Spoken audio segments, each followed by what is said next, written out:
Dragon और Russia ये दो दुनिया की ऐसी सुपर पावर्स हैं जिनकी दोस्ती काफी पुरानी है और घनिष्ठ भी, और किसी से छिपी भी नहीं है, जग जाहिर है। लेकिन अब इस दोस्ती में दूरियां आती दिख रही हैं। वजह बना है भारत और चीन के बीच की तल्खी में चीन रशिया को भी खटक रहा है। चीन की दादागिरी और उसका विस्तारवादी रवैया रशिया को भी रास नहीं आ रहा है, क्योंकि वजह रूस का अपना शहर भी है जिस पर चीन ने दावा ठोक दिया है।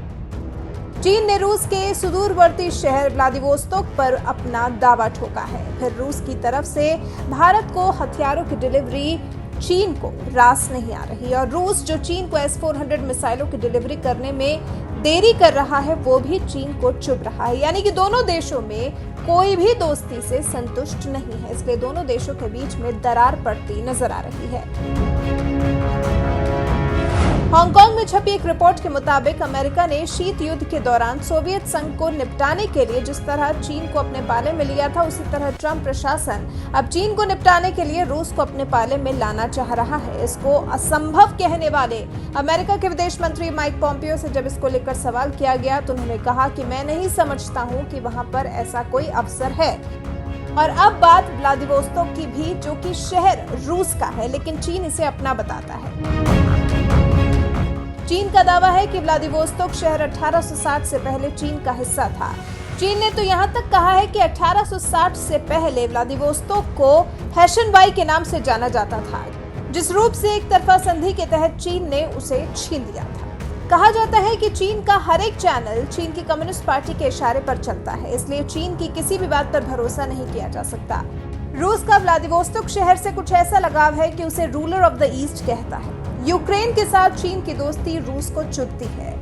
रूस और चीन के संबंधों में रक्षा से जुड़ा मुद्दा विवाद का विषय बना है। ऑस्ट्रेलिया के कुटिन यूनिवर्सिटी में प्रोफेसर एलेक्सी कहते हैं कि रूस को चीन और यूक्रेन के बीच सहयोग पसंद नहीं है। चीन यूक्रेन के साथ सैन्य और बिजनेस मामलों को लेकर सहयोग करता है, फिर चीन रूसी हथियारों की कॉपी कर अपने यहाँ उसका प्रोडक्शन कर उसे वैश्विक बाजार में बेच भी रहा है। कॉपी किए हुए चीनी हथियार रूस के हथियारों से प्रतिस्पर्धा कर रहे हैं। उसके बाद चीन की नाराजगी की वजह रूस की तरफ से हथियारों की आपूर्ति करना भी है।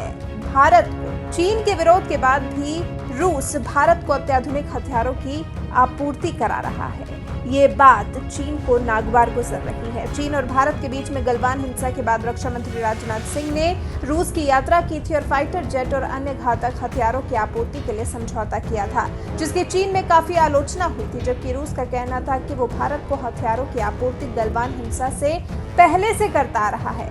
भारत के एयरक्राफ्ट कैरियर से लेकर परमाणु सबमरीन सब रूसी ही है। इसके बाद एक और जो मुद्दा चीन को परेशान कर रहा है वो है रूस की तरफ से चीन को हथियारों की डिलीवरी करने में देरी करना। रूस ने चीन को अपना अत्याधुनिक S-400 मिसाइल सिस्टम तो दिया है, लेकिन उसके लिए मिसाइलों की आपूर्ति अभी तक नहीं की है। पहले रूस ने कोरोना का हवाला दिया और उसके बाद उसकी आपूर्ति को ही सस्पेंड कर दिया। साल 2018 में ही रूस ने S-400 के पहले बैच की आपूर्ति की थी, लेकिन एक रूसी प्रोफेसर को चीन के लिए जासूसी करते पकड़ा तो रूस सतर्क हो गया। और अब जब दोनों देशों के बीच में तल्खियां इतनी ज्यादा हैं तो संभव है कि अब अमेरिका की तरह एक और सुपर पावर यानी कि रूस भी भारत के साथ आकर खड़ा हो जाए। पता तो ये भी लगा है कि भारत सरकार ने रूस को इंडो पैसिफिक रीजन में अमेरिका के नेतृत्व वाले ग्रुप में शामिल होने का सुझाव दिया है, और जब इस ग्रुप का गठन चीन की दादागिरी को रोकने के लिए किया गया है तो ऐसे में यहां भारत की तरफ से रूस को अलग से काफी ज्यादा तवज्जो दी जा रही है, जो रूस को चीन की तरफ से नहीं मिल रही। भारत के इस सुझाव पर चीन भड़का है और इसे धोखा करार दे रहा है। विश्लेषकों का कहना है कि अगर रूस को सटीक ऑफर मिला तो वो इंडो पैसिफिक ग्रुप में शामिल हो सकता है। हालांकि कई लोग ऐसे भी हैं जो इस ग्रुप में रूस के शामिल होने से इनकार कर रहे हैं। अब रूस किसकी तरफ जाता है ये तो आने वाले वक्त में ही पता लगेगा, लेकिन इतना जरूर है कि अगर रूस चीन से जुदा होता है तो इसका पूरा श्रेय सिर्फ और सिर्फ भारत को ही जाता है। तो चीन जान ले कि भारत से उसका निपटना इतना भी आसान नहीं है। चीन को जरूरत है तो रूस को संभाल कर रखने की।